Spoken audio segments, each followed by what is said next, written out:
छोटे ते चोलिया का करी जब से चढ़ल बा होलिया सतर बदलल बा बोलिया पेन्ही के काहे घुमेली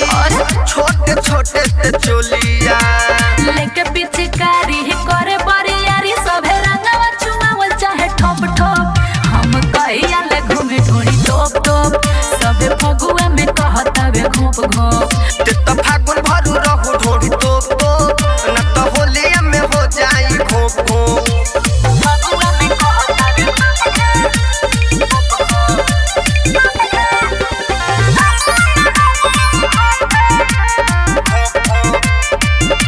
सबका पर चढ़ल बावे फागुन के कुमारी हाँ। पीले बा बोतल के हुलो बनी के तारी सबे पर चढ़ल बावे फागुन के कुमारी पीले बा बोतल के हुलो बनी के तारी देखो। बनी के तारी रे लो बनी के तारी सुना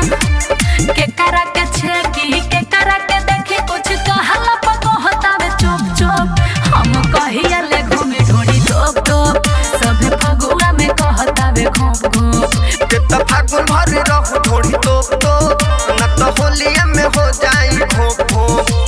फगुआ में कहता वे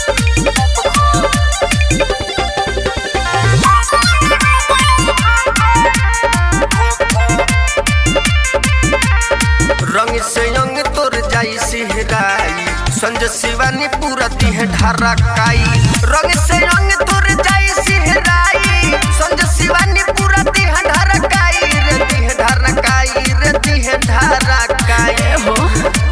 सैफ गुड सोनी बोलावे कोना कोनी गोविंदा ओते तावे धूरा झोंक झोंक हम कहिया ले घूमे ढोड़ी टोप टोप सभे फगुआ में कहता वे घोप घोप